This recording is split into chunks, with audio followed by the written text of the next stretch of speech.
In this video, we're going to look at some of the gems and minerals that I've collected throughout the state of New York, beginning with my favorite, the Herkimer diamond. The host rock for Herkimer diamonds is called Little Falls Dolostone. The crystals form inside these cavities in the rock. This is why breaking open the host rock is a popular method for Herkimer diamond mining. Druzy quartz will often form inside the wall of the pocket, so even if you don't find any larger crystals, you can still find some nice druzy pieces like these. The best druzy samples will have larger Herkimer diamonds attached. As you can see here, this one has some larger crystals on the right side of it. This Herkimer really sticks out on this tiny druzy quartz. Although small, this one's one of my favorites. This is the largest Herkimer diamond I've ever found. These larger crystals often have internal fracturing, which brings down their clarity, but they're still gorgeous. As an anniversary gift for my wife one year, I decided to have a Herkimer diamond faceted and set into a ring. This stone is 10 millimeters across and weighs approximately 3 carats.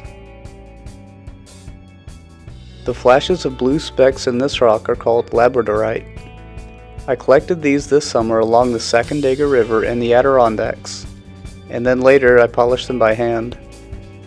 Labradorite is a feldspar mineral and has a hardness of 6 on the Mohs scale of hardness. I really like how this piece shows dark blue to light green and even to a peach or light orange color. Next up is fluorite. This small fluorite crystal was found in a pile of rocks that's being used to prevent erosion along the Erie Canal. Fluorite is found in commercial quarries in western New York. Fluorite has a hardness of 4 and has a cubic structure. This larger fluorite crystal was found along Lake Ontario, which you can see in a previous video we made. This druzy quartz nodule was also found along the shores of Lake Ontario. This is an uncommon find for this area, and I'm not sure if it's natural to the area or not. Sometimes non-native stone can be left behind just like a lost toy. Either way, I'm glad I found it. Earlier this year, we visited the Garnet Studio and Gem Shop on Gore Mountain, where I bought this 1 carat garnet. The garnet that comes from this location is one of the harder garnets available, with a hardness of 8.5. Next up we have Travertine, which is a form of calcite and can also be called flowstone. All of the specimens shown here are ones we collected in Ilion, New York. Along the Ilion Gorge, there's a road that's been closed for decades due to flooding.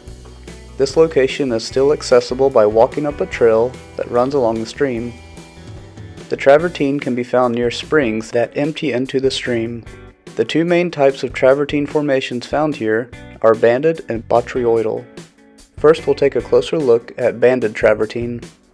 The banding on this piece of travertine shows changes in the mineral deposits over time, and is similar to rings of growth on a tree.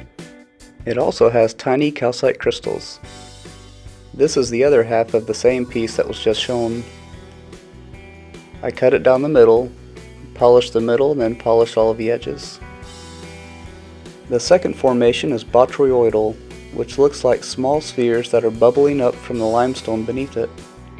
And in my experience of collecting this, is a little more difficult to find. I've enjoyed cutting and polishing this travertine, and most recently I made this boat with a sail. It's quite soft and isn't too difficult to work with. And now I'd like to hear from you. What kind of gems and minerals are local in your area? I'd love to hear your thoughts in the comments below.